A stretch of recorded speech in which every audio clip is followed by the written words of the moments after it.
Hello YouTube, Model Train 9500. This video is about the Proto 2000 SD45, and this is the CSX. I guess it's the Ghost or something like that. Road number 8901. Some of my other videos, you might have seen it if you've seen my other videos. If you're a newcomer to my videos and my channel, welcome, and I'll just get right to it, I guess. So let's start off. This is a Proto 2000. The gray box, I guess it's the new kind, and it's an SD45 CSX, and you see it right there, and it came in the box fully assembled and ready to go like this. What I've done is I've replaced the stock light bulbs and circuit board and installed a Digitrax DN143 IP, which is a simple decoder, same as a DH123 for function-wise as far as most model railroaders are concerned. It's simple to use, pretty cheap.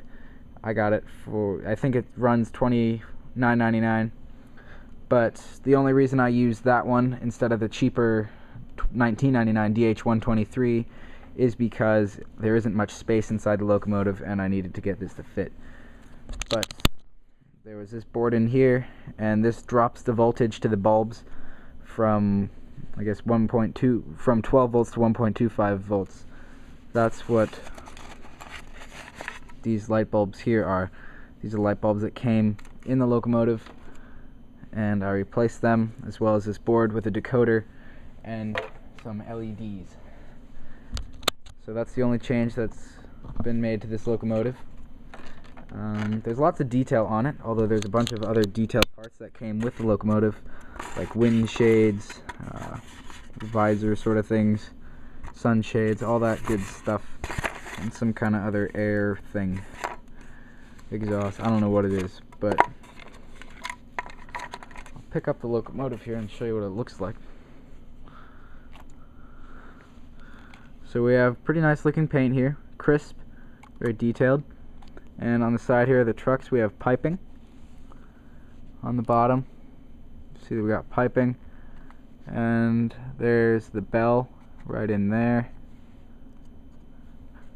and a bunch of other underframe detail piping on this part of the truck. Then as we come to the back of the locomotive here, we've got MU hoses and that single airline hose right there, as well as the slots for where another, I guess, some kind of hose would be, but the hose isn't there.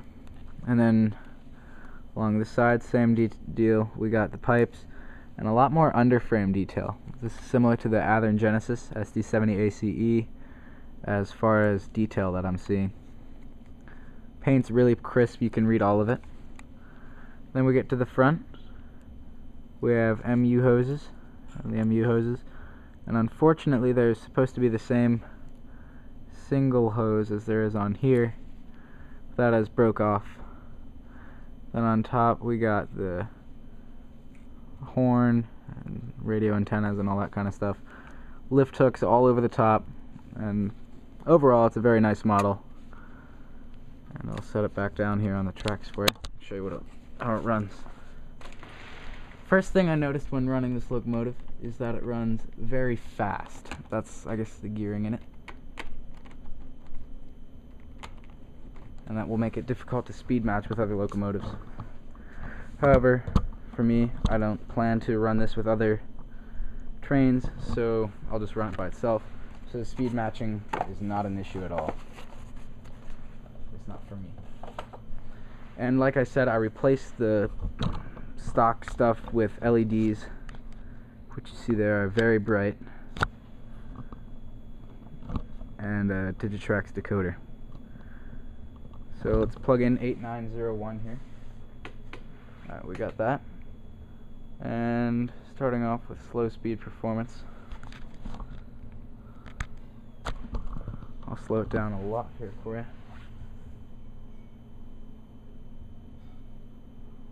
Alright, that is speed step 1. I'll bring the camera up close here for you. Directional lighting. Again, I got those really bright lights in there. And as you can see, it's running very slow and smooth. Quiet with no problems at all. Paint looks crisp. The only thing I've noticed is the trucks, they're made of plastic, and you can see that pretty easily on the paint that they have on there. It definitely looks plastic to me. Oh, missed the coupling right there.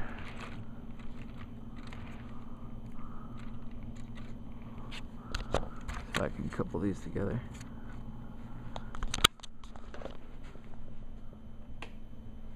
I haven't played around at all with the momentum or stuff like that yet, but I will get to that eventually.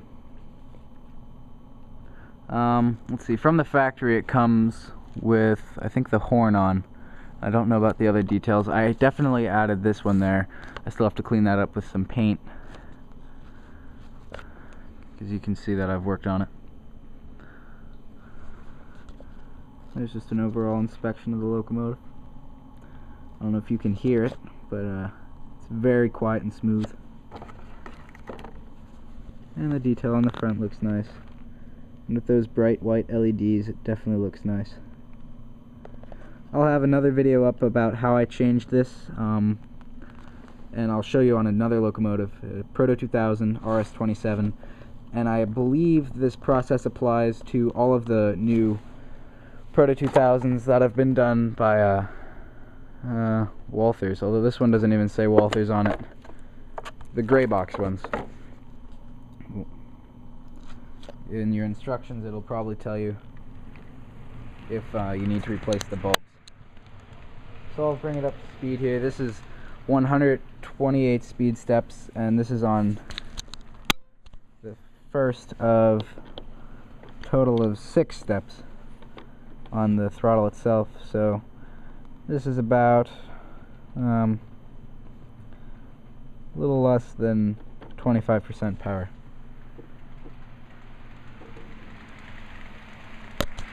As you can see, it's running very nice and smooth. It's not jolty at all. Put this back onto the tripod. And this is on Atlas code 100, 18-inch track. So 18-inch track is not a problem for this locomotive.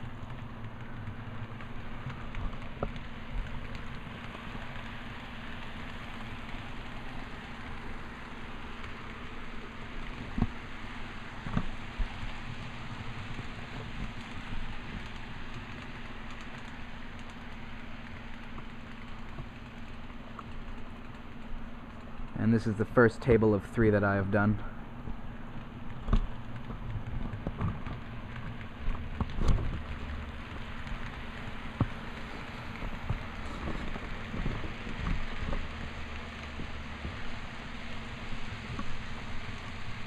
That is a Proto SD45 Mac.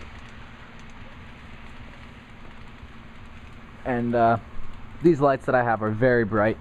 In fact, they're brighter than my Proto, my Atlas, any other, you name it, they're the brightest.